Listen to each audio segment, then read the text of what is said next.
My ex-husband, or as I sometimes like to think of him, my baby daddy, is the visionary Elon Musk of Tesla and SpaceX.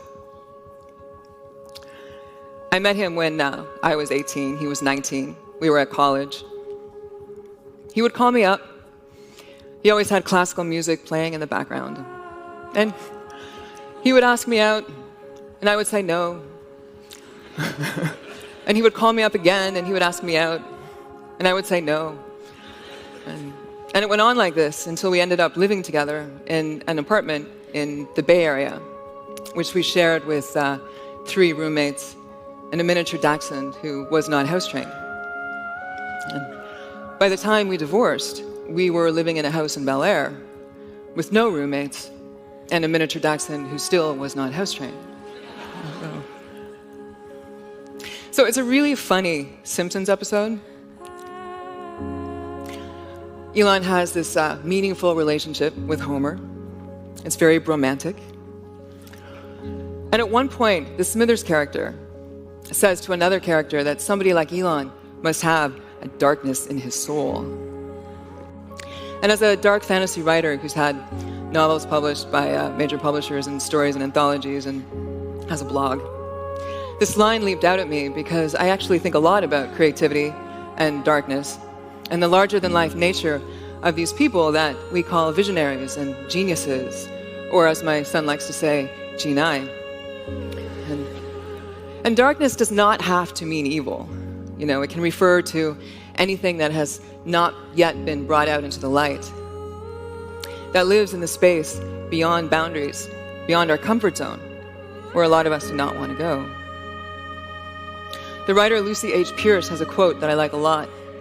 She says, "As creatives, our job is to uncover what lies in the darkness and give it new life, new identity."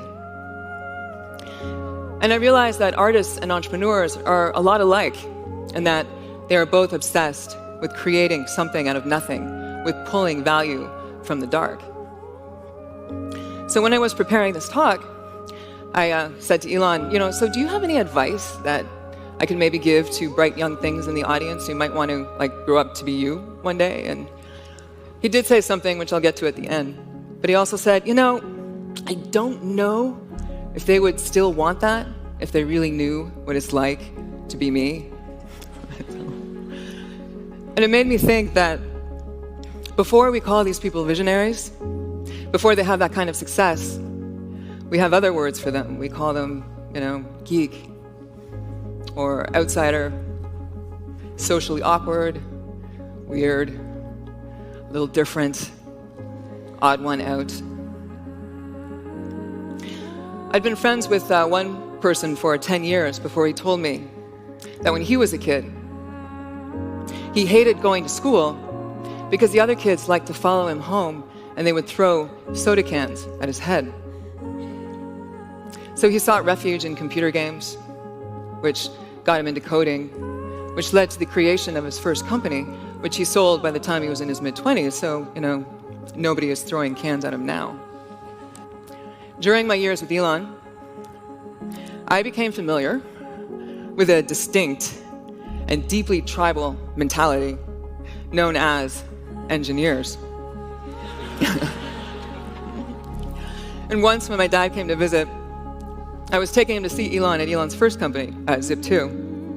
And we were crossing through the office park, and we saw these lanky dudes in jeans and t-shirts, and they were racing these remote-controlled contraptions around the parking lot and banging them into cars. And my dad said to me, "Oh, are these the children of the engineers?"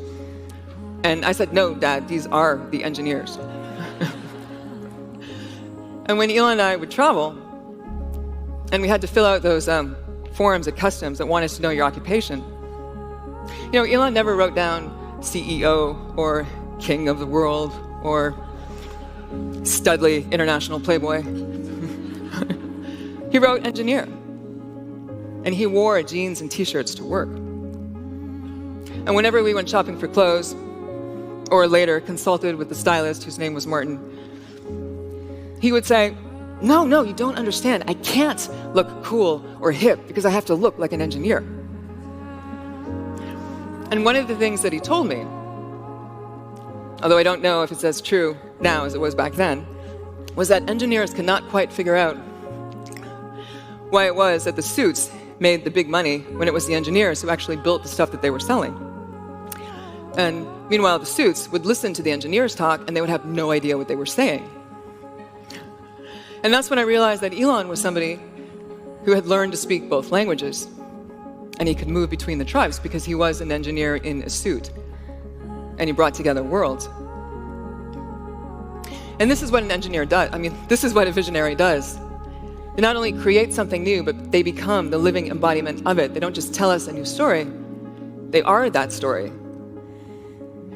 And soon they don't even have to open up their mouths. They just walk into the room. I recently read a profile on Elon, and he's quoted as saying something to a friend, and this happened during the time we were still married together. And he said something to this friend that he never said to me. And he was saying that he was prepared to sacrifice everything, his entire fortune, to get a rocket into orbit. And he said, I don't care if Justine and the kids and I end up living in Justine's parents' basement. I'm going to make this happen. And so I read this, and I kind of wanted to go back in time and go up to him and take him by the shoulders and look him very seriously in the eyes and say, have you seen my parents' basement? So I'd like to wrap up by getting to Elon's advice, which is to always go beyond memorizing formulas, passing tests, to always go deep into the underlying principles of a subject, to track any problem down to the root cause buried in the dirt and the dark. And I would add to that and say, be brave enough, be bold enough, and be insane enough to see things more completely, more vividly, more fully than everybody else around you. And refuse to look away from what you see and what you know, even if people want to burn you at the stake. Because visionaries, they take all that passion and their badass personalities and their mad skills and the mastery of their chosen subject matter, and they use it to put themselves on the line, unlike anybody else you'll ever meet. And it's this that allows them to open up windows into another deeper reality in which transformation is possible and things of awe happen on a regular basis. Because in the beginning, we don't trust them because we think they're crazy, but by the end, we trust them because we know they're crazy. They're crazy enough to accomplish anything and risk it all in order to bring us something new to believe in. They might make lousy husbands and terrible wives. They might be the friend who never sends you a birthday present and forgets to show up for coffee. But they bring light to the dark, and they show us the universe. Keep the channel open. Thank you.